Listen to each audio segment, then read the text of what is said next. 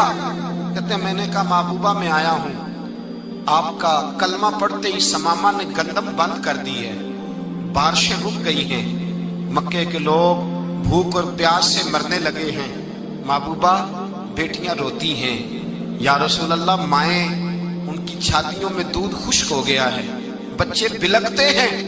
ابو سفیان کہتے ہیں میں دشمن تھا، سارے مکے کے لوگ دشمنی کرتے تھے، لیکن جب میں نے یہ لفظ کہے نا، اچانک میری نظر اٹھی تو مصطفیٰ کریم کی تو آنکھیں آنسو برسا رہی۔ کہتے میری بات بھی مکمل نہ ہوئی، حضور نے پہلے رکا منگوایا سمامہ کے نام، فرمایا پہلے تو انہیں غلہ اپنی مرضی سے دیتا تھا، اب تیرے نبی کا حکم ہے کہ پہلے سے بڑھ کر تو انہیں غلہ دینا ہے۔ اور پھر میرے مصطفیٰ نے ہاتھ اٹھائے۔ او بھائی مشکل ہوتا ہے، مشکل ہوتا ہے، سگے بھائی کے لیے لوگ دعا نہیں کرتے، کہتے میرا شریکہ ہے، ساس بہو کے لیے بہو ساس کے لیے دعا نہیں مانگتی، کہتے اختلاف ہے، لوگ لوگوں کی زندگی نہیں مانگتے، بیماری میں شفا نہیں مانگتے۔ ابو سفیان کہتے ہیں آمنہ کے لال تیرے قربان جاؤں۔ حضور نے ہاتھ اٹھائے اور کہا اے اللہ مکے کی سنگلاخ پہاڑیوں پہ بارش برسا، اے اللہ کھیتیاں ہری کر دے، اے اللہ ماؤں کی چھاتیوں میں دودھ بھر دے، اللہ عورتوں کو تازگی دے دے، بچوں کو رانائی دے دے، پھلوں پھولوں کو تازگی دے دے۔ ابو سفیان کہتے پہلے حضور رو رہے تھے، اور جب نبی پاک کی دعا دیکھی تو میں نے رونا شروع کر دیا، میں نے رونا شروع کر دیا۔ کہتے واپس آیا تو وہ احساس کہ یار یہ میں کس شخص سے مل کے آیا ہوں، یہ کس قسم کے آدمی سے مل کے آیا ہوں، یہ کیسا رنگ ہے، یہ کس قسم کا انداز ہے کہ جس کو میں پتھر مارتا رہا وہ میرے لیے دعائیں لے کے بیٹھا ہوا ہے، جس کو ساری زندگی ستایا ہے وہ میرے بچے کے لیے روتا ہے، میری بیٹی کے لیے اس کی آنکھ میں آنسو ہیں، وہ ہمارے لیے تڑپ رہے ہیں۔ میرے بھائیوں، ابو سفیان کہتے ہیں پھر دوسرا جلوہ میں نے تب دیکھا جب حضور مکے آئے، اور میں تو آخر تک لڑنے آیا تھا نا، حدیبیہ تک۔ کہتے ہیں جب رسول پاک مکے آئے اور حضور نے اعلان معافی کیا تو بنتا تو یہ تھا کہ مجھے سزا ملتی، لیکن میرے مصطفیٰ کریم نے فرمایا جو ابو سفیان کے گھر میں چلا جائے گا میں اسے معاف کر دوں گا۔ کہتے ہیں میں نے کہا یہ میرے لیے کس قسم کی سزا تجویز کی ہے کہ میں عمر بھر دشمنی کرتا رہا اور یہاں رنگ عجیب ہے۔ حضور نے میرے لیے ہی اعزاز لکھ دیا، فرمایا جو ابو سفیان کی حویلی میں داخل ہو گیا میں نے معاف کیا۔ ابو سفیان کہتے ہیں پتہ نہیں کتنے پردے تھے جو اٹھ گئے، پتہ نہیں کتنی منزلیں تھی جو طے ہو گئی، پتہ نہیں کتنے جلوے تھے جن کا نظارہ ہو گیا، اور میں نے غور سے چہرہ دیکھا تو میری آنکھوں سے پٹی اتر گئی، اور مجھے عبداللہ کے یتیم بیٹے کے پیچھے محمد الرسول اللہ کے جلوے نظر آنے شروع ہو گئے۔ اخلاقی قدریں جب موجود رہتی، یہاں تو لوگ مرے ہوئے شخص کو مارتے ہیں، یہاں تو سڑک پر کتنی گراوٹ ہے اور کتنا گر گیا ہے، اخلاق ان لوگوں کا ایکسیڈنٹ ہو گیا ہے، ٹرین کی پٹری سے اتر گئی ہے، چیخ و پکار ہے، آہیں ہیں، تڑپنا ہے، رونا ہے، سسکیاں ہے، ماں کا بازو کٹا ہے پر وہ چیختی ہے ذرا میرے بیٹے کا پتہ کرو، باپ کی آنکھوں میں ریت پڑ گئی ہے پر وہ تڑپتا ہو میرا بیٹا تھا، چیخ و پکار ہو رہی ہے۔ پر ظلم ہے اس قوم کا کہ جو بچانے والے آئے ہیں وہ پہلے آتے ہی ان کی جیبیں ٹٹول رہے ہیں، ان کے بٹوے دیکھ رہے ہیں، گری ہوئی عورتوں کے، یہ آپ اٹھا کر دیکھیے اخبارات، عورتوں کے گری ہوئی عورتوں کے کانوں سے بالیاں نوچی گئی اور ان کے کان تک کٹ گئے۔ یہ اس قوم کا حال ہے۔ اقبال کہتے ہیں جنہیں آتا نہیں دنیا میں کوئی فن تم ہو، اور بیچ کھاتے ہیں جو بزرگوں کا کفن تم ہو۔ تم وہ لوگ ہو جو کفنوں پہ سودے کرتے ہو، جو قبروں پہ سودے کرتے ہو۔ لوگ تجارتیں کرتے ہیں، اخلاقی پستی کا یہ عالم کہ لوگ قبروں پہ سجدے کرتے ہیں، بیٹے بیچ کے دہیز خریدتے ہیں۔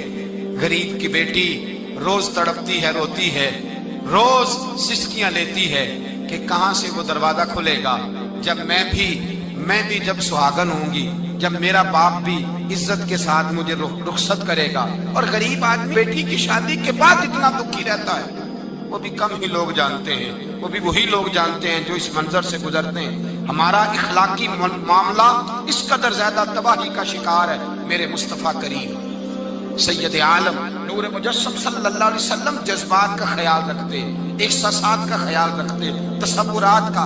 او بھائی، اس سے بڑا اخلاق کا مظاہرہ کہاں سے لینے جاؤ گے؟ کہ آمنہ کے لال فرماتے ہیں میرا دل کرتا ہے نماز لمبی پڑھاؤں، نماز اللہ کی نماز، دل کرتا ہے لمبی نماز پڑھاؤں، میں لمبی لمبی صورتیں تلاوت کروں، میں کھل کے رب کریم کا قرآن پڑھوں، میں اللہ تبارک و تعالیٰ کے قرآن مجید کے ذائقوں میں کھو جاؤں۔ لیکن حضور فرماتے ہیں نماز میں کسی بچے کے رونے کی آواز آتی ہے، کسی بوڑھے کی ہائے کی آواز آتی ہے، کسی بیمار آدمی کی ہائے کی آواز آتی ہے۔ نبی پاک فرماتے ہیں میں اللہ کی نماز چھوٹی کر دیتا ہوں، اللہ کے بندوں کا خیال کرتا ہوں، میں رب کی نماز چھوٹی کر دیتا ہوں، رب کریم کے بندوں کا خیال کرتا ہوں۔ خدا کے بندے تو ہیں ہزاروں، بنوں میں پھرتے ہیں مارے مارے، میں اس کا بندہ بنوں گا جس کو خدا کے بندوں سے۔ میرے حبیب کریم سید عالم صلی اللہ علیہ وسلم نے فرمایا اللہ کریم نے بندے کو، مخلوق کو پیدا کرنے سے پہلے جو تحریر سب سے پہلے لکھی تھی نا، اللہ نے اپنے پاس جو جملے سب سے پہلے لکھے تھے بندے بنانے سے بھی پہلے، وہ فکرے یہ تھے کہ ان رحمتی سبقت اعلی غضبی، رب کریم نے لکھا تھا بے شک میری رحمت زیادہ ہے، میرا غضب زیادہ نہیں ہے۔ اس نے لکھا تھا کہ میری رحمت ہمیشہ میرے غضب پر